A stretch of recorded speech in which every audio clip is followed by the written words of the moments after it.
Ladies and gentlemen, thank you. This is how we attend the 50th birthday of ebeube of Orifite. Ebeube Orifite, that is the March. The chairman, managing director, CEO, Much Life Owns Properties, West Africa Limited. This is High Chief Paul Okudechukwu Anora, the powerful Bamijonwa Jesus. The CEO of Oku God Investment and Properties, Oku God Conglomerates. Ladies and gentlemen, this is Elente himself. Elente, my man. Odogu na atu egwu Chineke, Ograi na atu egwu Chukwu. Ladies and gentlemen, this is Bosman Homes and Properties. Ugobuzu Ochake Nkisi na Ajale. Ladies and gentlemen, these are my friends, people that loves what I'm doing. Ladies and gentlemen, permit me to appreciate the CEO of a Hydrotech accessories, the Ike of Ane Donewi. Ladies and gentlemen, fasten your seatbelt and stay tuned. All right, ladies and gentlemen, this is our big boys. These are the big boys we know in town that makes things to happen. No be church or church boys. Nke awo cho le nwulela Mbaise. This is High Chief Pascal Nwogugu Nwule Mbaise Jidi Ebube, the CEO of Vintage Jewelers. Vintage. Ladies and gentlemen, hey, Angela Homes. I don't know ladies and gentlemen, this is a High Chief Osi Mama Osi Tezing Okoye. Ladies and gentlemen, this is Orezwe, one of Agro Kingdom. No see. Ladies and gentlemen, Osi is the CEO of Geneva Hotels and Suites. This is Edumoch himself, the chief celebrant. We are doing it. This is how we do it in Houston, Texas. Don't be confused. Ladies and gentlemen, that is the CEO of Unicity Homes and Properties. Ladies and gentlemen, that is High Chief Charles Mba, Ebu Abanansoka himself. Ebuoba Buruburu. Ladies and gentlemen, as you can see, the powerful Nwachimeleze Nkizizi na Nalo. Nwachimeleze, all the way from Ifekanko dynasty. Ladies and gentlemen, as you can see, High Chief Chukwebuka Ezimui Kelilugo. Ladies and gentlemen, Ozoburegigwe, one of our kingdom. Ladies and gentlemen, this is Nwawerugo Orifite. Nwawerugo Nkai, a very big guy.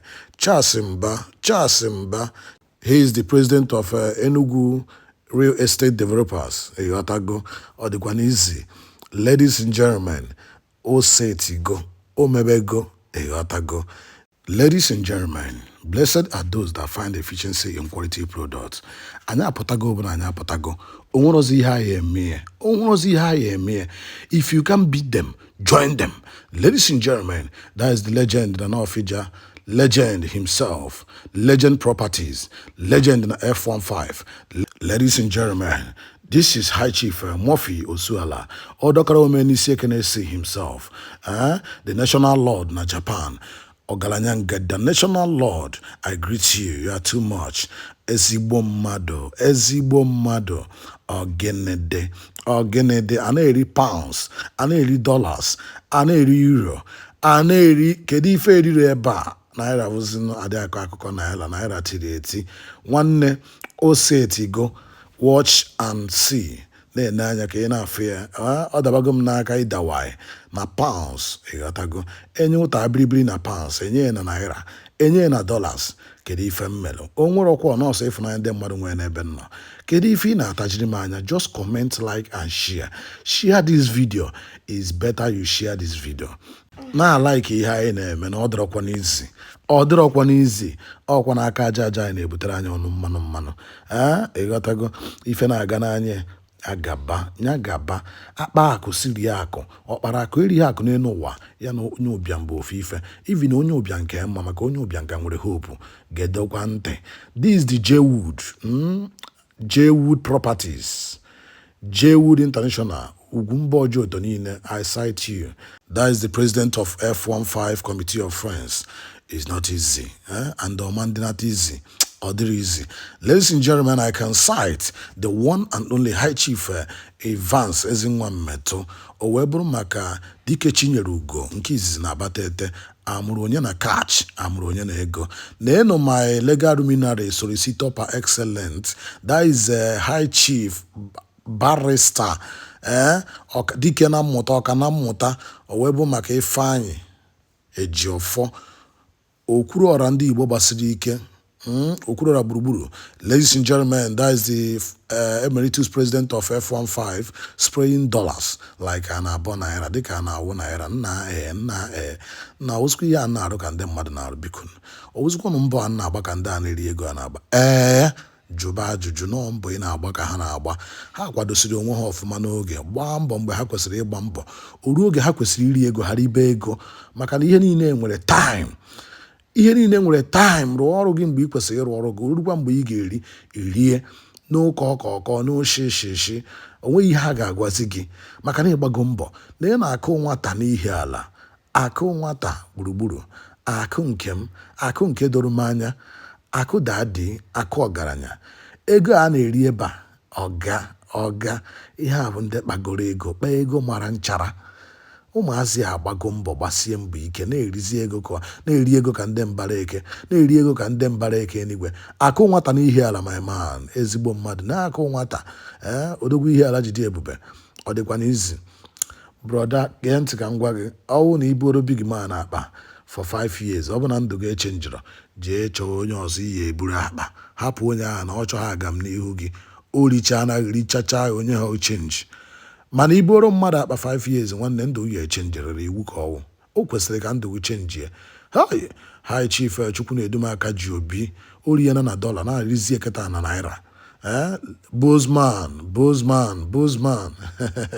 mụ na nwanne m na-azọ Bozman azọ onye ọwụ oge ọrụ ezue nke izizi na agụrụ that is osi nwa amama ezigbo mmadụ onye a na ọcha ịghọtago ọ dịgo ka ọ ya nenu Jwood nenu high chief Lucky Ishmael ezinwa udenka onyinye chukwu nyedunuko ọfịa Lucky Garden Lucky Homes and Properties ezigbo mmadụ akụ nwata n'ihe ala a very big guy ezigbo mmadụ ofu onye nji eko ịchọghara m okwu akpọ m Ifeanyị Ejiofọ ọtụ ọgụ nga straight akọrọ ya akụkọ no because ọ mana m adị achọ okwu ọ sị m jebe m achọ n'okwu mana onye ọbụla chọrọ m okwu na ọ ya atụ nga within a seconds ọ bara uru onwere ife aya agwazi m leno the Bancroft himself Ojiogodo eme ọgọ nke izizi Bancroft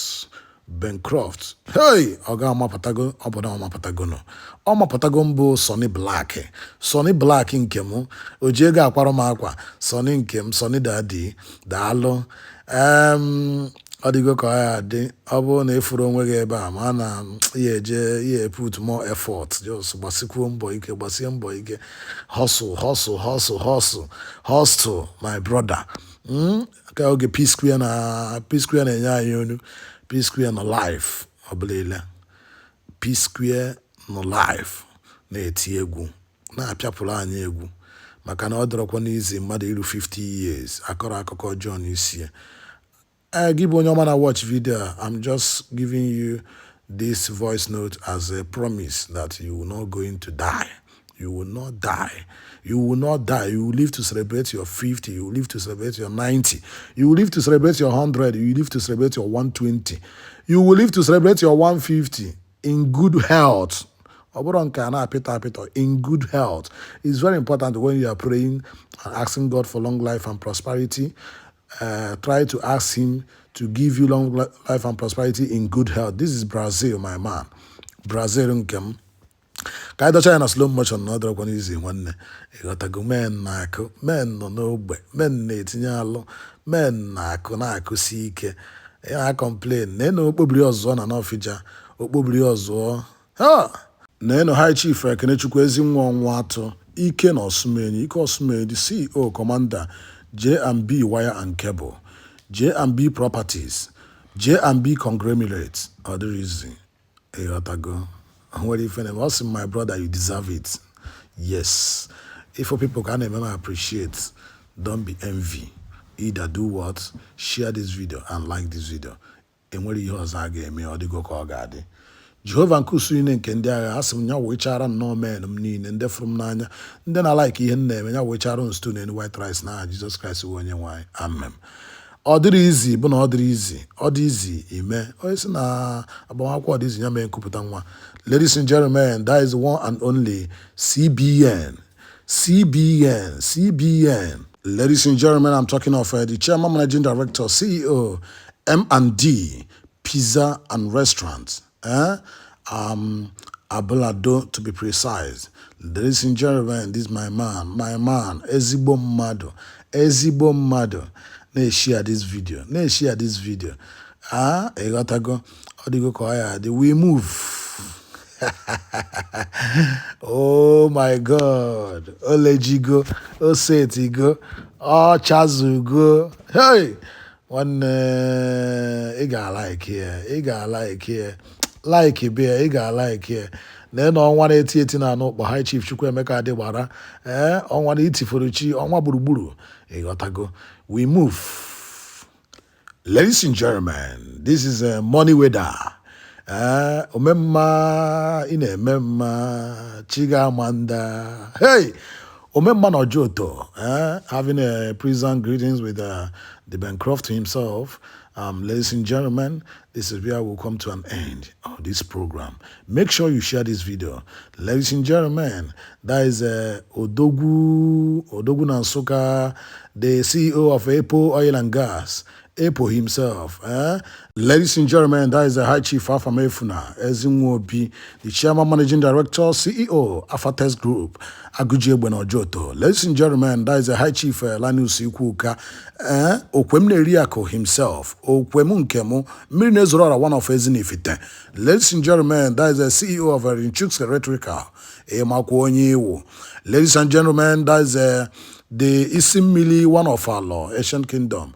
Isi mmiri nke anyị na-ewere egwu nenu the powerful bubu na Spain bubu nkem nenu the igwe ngori na onwe ya igwe ngori electrical. Ladies and gentlemen, that is the powerful Orege worldwide, Orege ndị Igbo, Orego daddy, Orege nke anyị, Orege na-elive ịghọtago.